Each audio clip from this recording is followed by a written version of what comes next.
Incorrect statement among the following. Alcohol का reaction NaI से कराएंगे in presence of phosphoric acid, तो बिल्कुल सही आपको RI मिलेगा। लेकिन अगर आपने एसिडिक मीडियम नहीं लिया तो हमें पता है कि OH is a poor leaving group, substitution होगा ही नहीं। तो A is correct. Option B, 2 methyl propane on chlorination gives 1 chloro 2 methyl propane while bromination gives। तो आप देखिए इसमें आपको बोला हुआ है, ऑप्शन बी में बोला है कि आपने 2 मिथाइल प्रोपेन लिया और इसका आपने क्लोरीनेशन कराया। तो जब आप Cl2 से रिएक्शन कराते हो तो आपके पास दो पॉसिबिलिटी है कि Cl यहाँ पे लगे 3 डिग्री पे या फिर Cl लगे 1 डिग्री पे। अब देखिए बच्चों, आपको ध्यान रखना होता है कि क्लोरीन और ब्रोमीन के केस में या फिर फोटो हेलोजनेशन के केस में हम बोलते हैं कि higher the reactivity laser will be the selectivity. तो यहाँ जो क्लोरीन है ना, it is less selective. Chlorine आपका जो होता है ये कैसा होता है, लेस सेलेक्टिव। तो अगर ये लेस सेलेक्टिव है तो इसे ज्यादा मतलब नहीं है कि फ्री रेडिकल स्टेबल बन रहा है कि अनस्टेबल बन रहा है या लेस स्टेबल बन रहा है। तो आप देखो यहाँ पे जो प्रोडक्ट बनेगा 3 डिग्री पे, इसके लिए आपके पास एक ही हाइड्रोजन अवेलेबल है। लेकिन जो कॉर्नर पे 1 डिग्री पे जो प्रोडक्ट बना, यहाँ तो आपके पास टोटल 9 हाइड्रोजन हैं। तो यहाँ पॉसिबिलिटीज 9 है, यहाँ पॉसिबिलिटी 1 है। करेक्ट। तो मतलब जो रिप्लेसमेंट होके प्रोडक्ट बन सकता है उसकी पॉसिबिलिटी ये है। अगर आप रिलेटिव रेट देखोगे तो 3 डिग्री पे रेट होता है 5 टाइम्स और 1 डिग्री पे होता है 1 टाइम्स। ये एक्सपेरिमेंटल वैल्यू है, ये ज्यादातर क्वेश्चन में गिवन होता है। बट ये जो क्वेश्चन आपको पूछा है इसके लिए आप ध्यान रखना पड़ेगा आपको।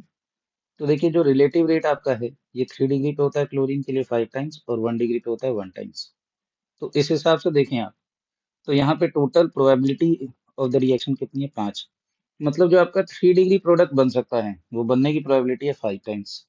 लेकिन जो 1 डिग्री वाला प्रोडक्ट है उसकी प्रोबेबिलिटी है 9। तो ऑब्वियसली बात है आपका जो मेजर प्रोडक्ट होगा that will be the 1 degree product. लेकिन वही चीज बच्चों अगर आप ब्रोमिनेशन में देखते हो, देखिए ब्रोमिनेशन के केस में जब आप ब्रोमीन से रिएक्शन कराते हैं ना, bromine is less reactive and therefore जो आपका ब्रोमीन है वो सेलेक्टिविटी ज्यादा दिखाता है। मतलब यहाँ भी आपके पास दो पॉसिबिलिटीज हैं, एक 3 डिग्री ब्रोमाइड बनेगा और एक आपका 1 डिग्री ब्रोमाइड बनेगा। और जो रिप्लेसेबल हाइड्रोजन की संख्या है वो अभी भी यहाँ 3 डिग्री पे 1 है और 1 डिग्री पे 9 हाइड्रोजन है जिसको आप रिप्लेस या सब्स्टिट्यूट कर सकते हो। लेकिन बच्चों क्योंकि इसकी रिलेटिव रेट कम है ना, तो इसका रिलेटिव रेट 3 डिग्री पे होता है 1600 टाइम्स। लेकिन 1 डिग्री पे इसका रेट हम मान के चलते हैं 1 यूनिट।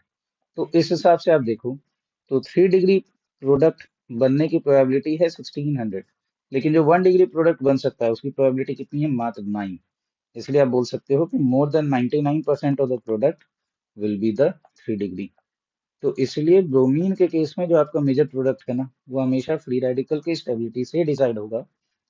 लेकिन क्लोरीनेशन के केस में जो आपका प्रोडक्ट है वो डिपेंड करेगा कि रिलेटिव रेट आपका कितना है और नंबर ऑफ रिप्लेसेबल हाइड्रोजन्स कितने हैं, इन दोनों बातों पे डिपेंड करता है।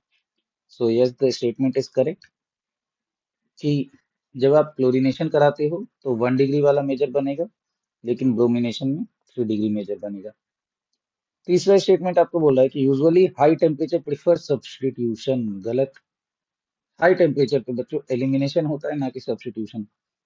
Triphenyl chloromethane can not be hydrolyse, ये भी गलत। जब तीन तीन बेंजीन रिंग है तो कार्बोकेटाइन की तो स्टेबिलिटी बहुत ज्यादा इंक्रीज हो चुकी होगी और ये रैपिडली हाइड्रोलाइज करता है।